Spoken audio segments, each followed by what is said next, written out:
And cyber-analyst Paul Viollis is wondering why such big organizations just haven't been able to stop these hackers from penetrating their networks. Paul, thanks for joining us. What is the deal here? I mean, it feels like big government, big business. It doesn't matter. I mean, these guys from Anonymous to WikiLeaks to the Chinese, the Russians, feels like they waltz in there. Not only do they waltz in there, they camp out for a year or two. There's no question about that, Charles. Good to join you. I got 3 words for that, and I use them across the board. Cheap is expensive. And when we look at groups like the RNC or DNC, various governmental agencies, which we've already seen from the OPM, et cetera, right down to corporate America, we've still yet to embrace the fact that we're in a cyber war. I don't know why, Charles, but we've yet to embrace it. And with that is understanding that we need to build an anti-crime model, not the traditional IT model, because clearly, as you said, they are waltzing in, they're camping out, they're removing information, and we know that selling information is nothing new. Now, we don't have to break into the office, Charles. We don't have to take pictures.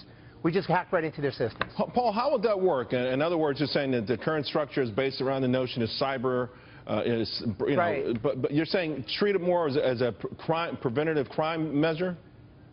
Right. Let me explain, Charles. So IT was built with security as an add-on. Security was never built as part of that IT infrastructure years ago. It's built on speed and maneuverability and connectivity.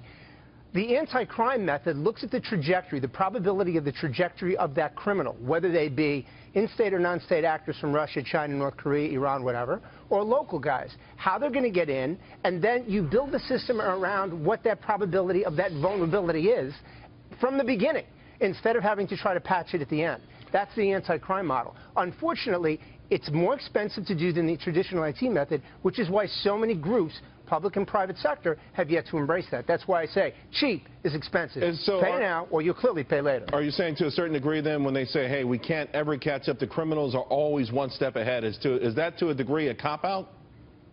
There's no question, Charles. It's a conscious decision. It's like so many things that you cover constantly. You know, it's a conscious decision about, are you going to address things preemptively, or are you going to say, I think we're good, and if it happens, we'll deal with it? Well, look, it's happening. It continues to happen. You and I keep talking about this, and yet we still have not yet put our arms around the fact that we can mitigate this risk. We just have not yet made the decision to do that. Paul, do you think it's got to be something, and I mean, listen, we remember the Target hack and all these things, and it cost these companies millions, but it's not costing them a whole lot of extra money. The embarrassment, it feels like everyone can live with, except perhaps Debbie Wasserman Schultz. Is it going to take something like bringing down the electric grid before we get serious about this? I hate to say this, Charles, but, you know, yes, I believe that. We are exceptionally good at wake-up calls in this country. We know that, right? But the only thing we're better at than wake-up calls is sticking our head in the sand and hitting the snooze button, which we do. So I think that it's really going to take a catastrophic incident that's going to impact our infrastructure for people to wake up and realize that we have a realistic and very high probability risk that we face every single day. Paul Viollis, thank you very much. Always learn a lot when you're on the show. We appreciate it.